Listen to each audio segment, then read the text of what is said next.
비브 목사가 옳았다. 루시는 음악 이외의 영역에서는 자기 욕망을 제대로 알지 못했다. 그녀는 비브 목사의 기지도 이해하지 못했고 캐서린 앨런의 수다에 담긴 암시도 읽지 못했다. 대화는 지루했고 그녀는 무언가 대단한 것을 원했다. 그리고 바람 부는 전차 난간에 서 있으면 그걸 얻을 수 있을 거라는 생각을 했다. 이런 일은 그녀가 하면 안 되는 것이었다. 숙녀답지 못하니까. 도대체 왜 이 세상의 대단한 일들은 대부분 숙녀답지 못한 걸까? 언젠가 샬롯이 그 이유를 설명해 주었다. 그건 여자가 남자보다 못나서 그런 게 아니다. 그냥 남자와 여자가 다르기 때문이다. 여자들의 임무는 직접 나서서 무언가를 성취하는 게 아니라 다른 사람들의 성취를 도와주는 것이다. 여자는 재치 있는 언행과 깨끗한 이름으로 간접적으로나마 큰 성취를 할 수 있다. 하지만 자기가 직접 무언가를 해보겠다고 덤비다가는 처음에는 비난을, 다음에는 경멸을, 마지막으로는 무시를 당하게 된다. 많은 시가 그러한 점을 보여주고 있다. 이러한 중세 여인은 불멸의 요소를 지니고 있다.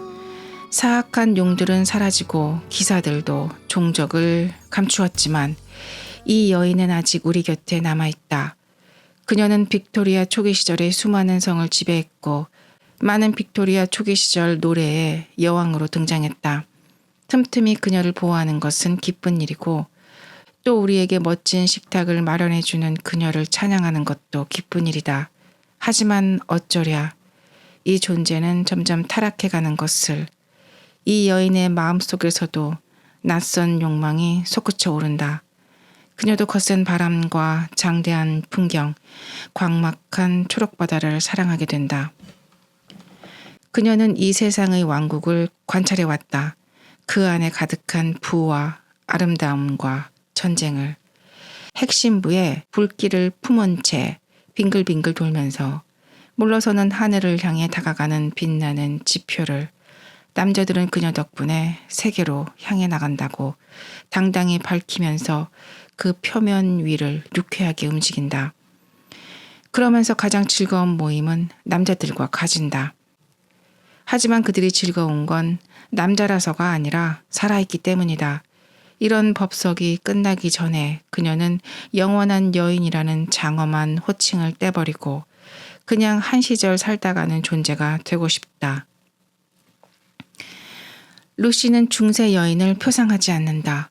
중세의 여인은 진지함을 느낄 때 우러러보라고 교육받은 이상적인 존재에 가까웠다.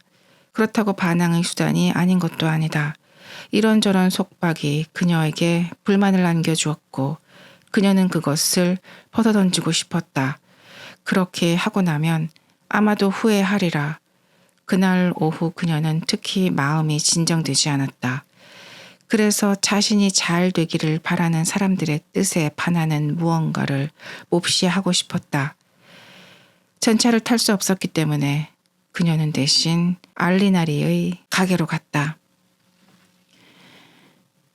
거기서 그녀는 보티첼리의 그림 비너스의 탄생을 찍은 사진을 샀다. 이 그림은 유감스럽게도 비너스가 전체적인 아름다움을 망쳐놓고 있었기 때문에 샬롯은 루시에게 그것을 사지 말라고 했다. 예술에서 유감이란 물론 누드를 의미했다. 그런 유감의 목록에는 조르조네의 템페스타, 이돌리노, 그리고 시스티나 예배당의 벽화 몇 점과 아폭시오메노스가 더해졌다. 그리고 나더니 마음이 좀 가라앉아서 그녀는 프라 안젤리코의 대관식과 조토의 성 요한의 승천, 그리고 델라 로비아의 아기 그림들과 구이도 레니의 마돈나 그림 몇 점을 샀다. 그녀는 취향이 넓었기 때문에 유명한 화가의 작품이라면 모두 무비판적으로 받아들였다. 하지만 거의 7리라에 이르는 돈을 썼는데도 자유의 문은 열리지 않았다. 그녀는 마음속에 흐르는 불만을 의식했다. 이런 것이 의식되기는 처음이었다. 세상은 분명 아름다운 것들이 가득해. 문제는 내가 그런 것에 다가갈 수 없다는 거지. 라고 그녀는 생각했다. 루시의 어머니가 딸을 성마르고 허황되며 예민하게 만든다고 음악을 싫어하는 것도 그리 놀라운 일은 아니었다. 나한테는 아무 일도 일어나지 않아. 그녀는 그렇게 생각하며 시뇨리아 광장으로 들어서서 이제는 제법 익숙해진 광장의 멋진 광경들을 무심히 바라보았다. 광장 전체가 그늘에 덮여 있었다. 너무 늦게 나온 햇빛은 미처 이곳까지 이르지 못했다. 넵투누스의 신은 이미 황혼 속에 존재감을 잃고 반신반령의 흐릿한 그림자가 되어 있었고 그의 분수는 주변을 둘러싼 사람들과 사티로스들에게 몽롱한 물줄기를 쏟아보냈다. 입구가 세 개 있는 동굴처럼 보이는 로지아 안쪽에서는 그림자에 잠긴 불멸의 신들이 인간들의 왕래를 바라보고 있었다. 비현실적인 시간, 말하자면 익숙치 않는 것들이 현실이 되는 시간이었다. 나이가 든 사람이라면 그런 시간과 장소에 있었다는 것만으로도 많은 걸 경험했다고 생각할지 모른다. 하지만 루시는 그 이상의 것을 원했다. 그녀는 안타까운 눈길로 베키오 궁전의 탑을 바라보았다. 탑은 거친 황금으로 만든 기둥처럼 땅 위의 어둠을 뚫고 솟아 있었다. 그것은 탑도 아닌 것 같았고 땅 위에 서 있지도 않은 것 같았고 그저 고요한 하늘에서 고동치는 손에 넣을 수 없는 보물 같았다. 그녀는 탑의 밝은 자태에 매혹되었고 그 자태는 그녀가 고개를 땅으로 내리고 숙소를 향해 돌아선 뒤에도 눈앞에 아른거렸다. 그때 무슨 일이 일어났다.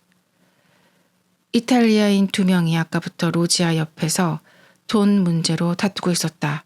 오리라 오리라 하고 떠드는 소리가 계속 들렸다. 그들은 마침내 드자비를 시작했고 그 가운데 한 명이 가슴을 가볍게 얻어맞았다. 그는 인상을 쓰더니 흥미로운 표정으로 루시를 향해 몸을 숙였다. 마치 그녀에게 전할 중요한 말이 있는 것 같았다. 그가 그 말을 하려고 입을 열자 벌어진 입에서 붉은 액체가 흘러나와서 구렛나루를 타고 흘러내렸다. 그리고는 끝이었다. 땅거미 속에서 삽시간에 군중이 모여들었다. 군중들은 이 기막힌 남자를 둘러싸더니 분수 앞으로 데리고 갔다. 조지 에머슨이 몇 걸음 떨어진 곳에 있었다. 군중들이 사라지자 맞은편에 서 있던 루시가 보였다. 기이한 일이었다. 그런 장소를 가로질러서 그녀를 보다니. 그녀도 그를 보았지만 그의 모습은 금세 흐릿해졌다. 궁전 전체가 흐릿해져서 머리 위로 흔들리다가 소리 없이 천천히 무너져 내렸고 하늘도 함께 무너졌다. 그녀는 생각했다. 아, 내가 무슨 일을 한 거지? 내가 무슨 일을 한 거야? 그녀는 중얼거리면서 눈을 떴다. 조지 에머슨이 아직도 그녀를 보고 있었다. 하지만 이제는 두 사람 사이에는 아무것도 없었다. 조금 전까지 아무 일도 없다고 불평을 했지만 지금 벌어진 일을 보라. 한 남자는 칼에 찔려 죽고 다른 남자는 자신을 안고 있었다. 두 사람이 있는 곳은 우피스 미술관의 아케이드 계단이었다. 그가 그녀를 거기까지 데리고 온 게 분명했다. 그녀가 입을 열자 그가 일어나서 무릎에 묻은 흙을 털었다. 그녀가 다시 한번 말했다. 내가 무슨 일을 한 거죠? 기절했습니다. 죄송해요. 좀 어떠세요? 아주 좋아요. 더없이 좋아요. 그녀는 고개를 끄덕이고 미소를 지었다. 그러면 같이 숙소로 가시죠. 여기 계속 있을 필요는 없을 것 같아요. 그는 그녀를 일으키려고 손을 내밀었다. 그녀는 못 본 척했다. 분수 주변에 끊임없는 소음이 공허하게 울렸다. 온 세상이 색깔을 잃고 창백해져서 본래의 의미를 잃어버린 것 같았다. 친절을 베풀어 주셔서 정말 고맙습니다. 쓰러져서 다칠 뻔했는데도 말이에요. 하지만 이제 정신을 차렸으니까 혼자서 갈게요. 고마웠습니다. 그는 내민 손을 거두지 않았다. 아, 사진. 그녀가 갑자기 소리쳤다. 무슨 사진요? 알리나리 가게에서 사진을 좀 샀거든요. 거기 광장에 떨어뜨린 게 분명해요. 그러면서 그녀는 조심스럽게 그를 바라보았다. 제게 친절을 좀 더 베풀어 주실 생각은 없는지요? 사진을 찾고 싶어요. 그는 친절을 좀 더 베풀었다. 그가 등을 돌리자마자 루시는 살그머니 일어나서 아르노 강 쪽으로 도망치듯 걸어갔다. 허니처치양. 루시는 가슴에 손을 얹고 멈춰섰다. 가만히 계세요.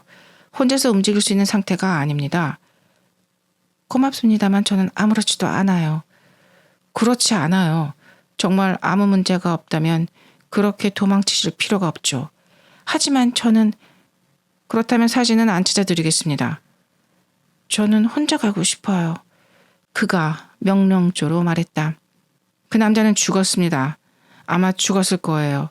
기운이 회복될 때까지 가만히 앉아 계세요. 그녀가 놀라서 가만히 그의 말에 복종했다. 돌아올 때까지 움직이지 마요. 먼 곳에서 마치 꿈속인 듯 검은 두건을 쓴 형체들이 보였다. 궁전탑은 이제 노을빛에 반사된 자태를 잃고 땅과 한몸이 되어 있었다. 조지 에머슨이 그늘진 광장에서 돌아오면 어떻게 이야기를 해야 할까? 아, 내가 무슨 일을 한 거지? 그녀도 그 죽은 남자와 함께 어떤 영적 경계선을 넘어버린 것만 같았다. 그가 돌아왔고 그녀는 살인사건 이야기를 했다. 기이하게도 그것은 아주 편한 대화 주제였다.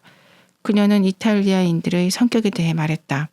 그러다 그녀는 5분 전에 자신을 기절시킨 사건에 대해 수다스러울 만큼 이야기를 늘어놓았다. 그녀는 건강한 편이었기 때문에 피의 공포에서 금방 회복되었다. 그리고 그의 도움 없이 일어섰다. 몸속에서 날개가 화닥거리는 것 같았지만 확고한 걸음걸이로 아르노 광을 향해 걸어갔다.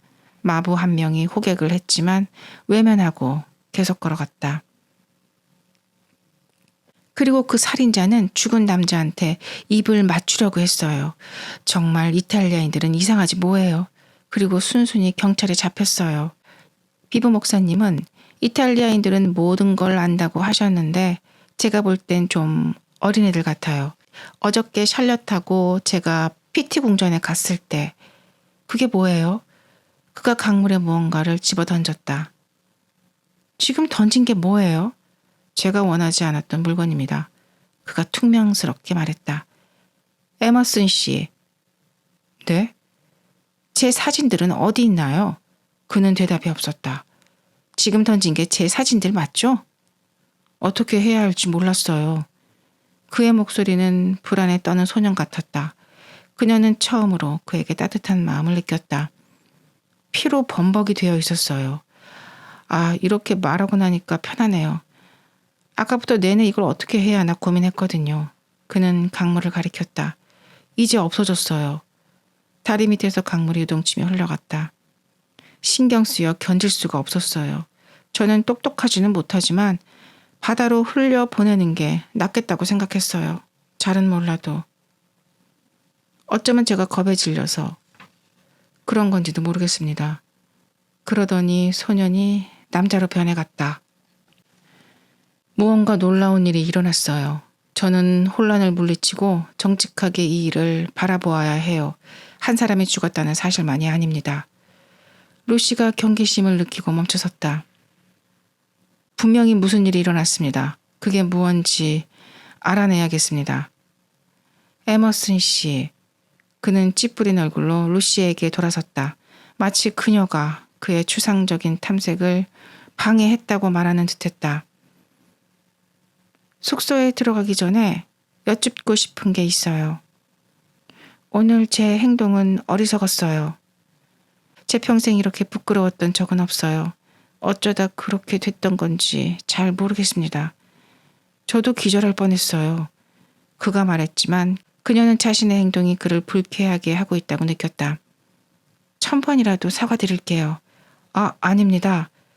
그리고 이거는 중요한 건데 소문이라는 게 그렇잖아요. 특히 여자들 말이에요. 제가 걱정이 되는 건 제 말 이해하시겠죠? 무슨 말씀이신지. 오늘 제 어리석은 행동을 아무한테도 말씀하지 말아 주셨으면 좋겠다는 거예요. 루시 양이 한 행동요? 아, 예, 알겠습니다. 그러죠. 정말 고맙습니다. 그리고 또 말씀드리자면, 하지만 그녀는 부탁을 마무리 짓지 못했다. 강물이 발밑으로 출렁거렸고 물빛은 어스름 속에서 검게 변해 있었다. 이 남자는 먼저 강물 속에 사진을 던져놓고 그 다음에야 이유를 설명했다. 이런 남자에게 기사도를 기대한다는 건 헛된 일이라는 생각이 들었다. 그가 생각 없는 잡담으로 그녀를 곤란에 빠뜨리지는 않을 것이니까. 그는 믿을만 했고 똑똑한 데다 친절하게까지 했으니까. 어쩌면 그녀를 높이 보고 있는지도 몰랐다. 하지만 이 사람에게는 기사도가 없었다. 그의 행동과 마찬가지로 그의 생각에도 경외심이라는 게 들어갈 여지가 없었다. 그런 그에게, 그리고 또 말씀드리자면 이라고 말을 꺼내고 나서 그가 그 아름다운 그림에 나오는 기사처럼 발가벗은 그녀에게서 고개를 돌린 채 문장을 대신 마무리해 주길 기대할 수는 없었다. 그녀는 그의 품에 안겼고 그는 그걸 기억했다. 그녀가 알리나리 가게에서 산 사진들에 묻은 피를 기억하듯이 한 사람이 죽은 것만이 아니었다. 살아있는 사람들에게 무슨 일인가 일어났다. 그들은 이제 인격이 입을 여는 상황, 유년이 문을 닫고 젊음의 갈림길이 열리는 순간에 이르러 있었다. 정말 고마웠습니다. 순식간에 모든 게 지나가고 다시 예전으로 돌아가네요. 그녀가 다시 말을 했다. 저는 그렇지 않습니다. 그녀는 불안을 끼고 그에게 무슨 뜻인지 물었다. 저는 아마도 살고 싶을 겁니다. 그의 대답은 더욱 수수께끼 같았다. 네? 에머슨 씨, 그게 무슨 말씀이신가요? 저는 살고 싶을 거라고요. 팔꿈치에 난간을 기댄 채 그녀는 아르노 강을 바라보았다. 강물의 울부짖음이 낯선 멜로디가 되어 그녀의 귀로 밀려들었다.